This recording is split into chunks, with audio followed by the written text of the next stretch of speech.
Hello， 大家好。那么我们今天给大家介绍一下屁颠虫手机直播声卡的一个使用方法。当我们打开包装以后，我们可以看到一共有3根线，一个声卡的主机，一个转接头和一个绒布袋。那么这个供我们放置这个声卡所用。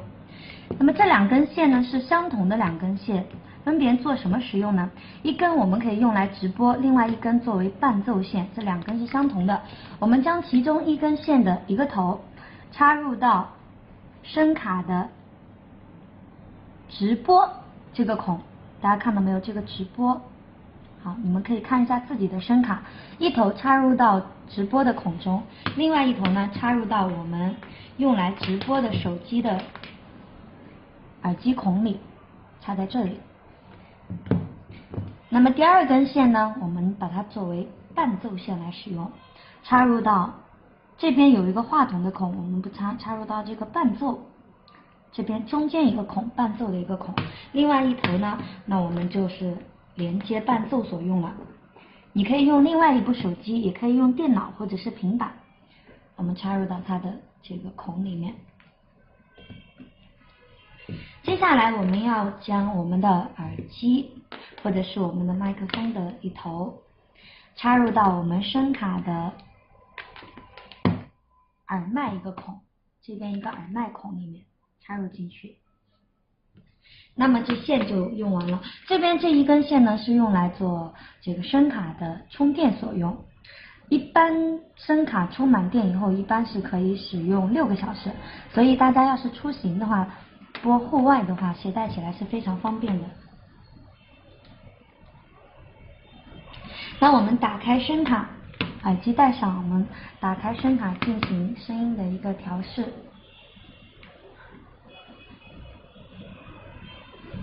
长按右边的这个点，我们长按这个开机键，长按开机，相反我们再长按它就自动关机了。那我们再轻轻的按一下，按1秒钟，这样子是用来调节它上面的一个音效，流行、专业、喊麦，流行、专业、喊麦、连麦和娃娃音。那你们可以调一个适合自己的一个比较喜欢的一个音效。那么接下来呢，我们就可以打开我们的直播平台进行直播了。好，接下来呢，我给大家录制一下这个声卡的一个效果。好。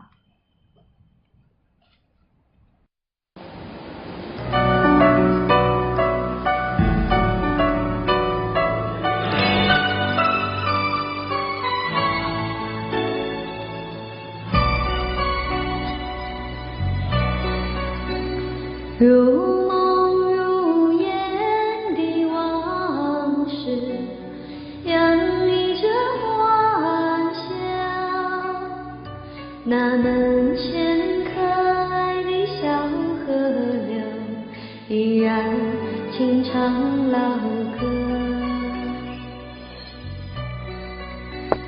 如梦如烟的往事，散发着芬芳。那门前美丽的蝴蝶花，依然盛开。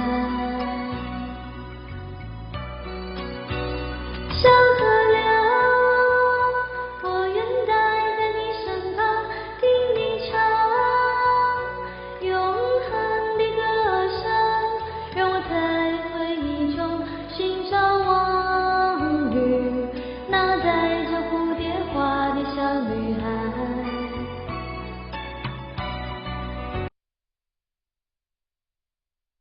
好的，那么这个就是我们一个屁颠虫手机直播声卡的一个使用方法。我们看起来是非常的简单，一般拿到手上以后熟悉一下就可以使用了。屁颠虫手机直播声卡。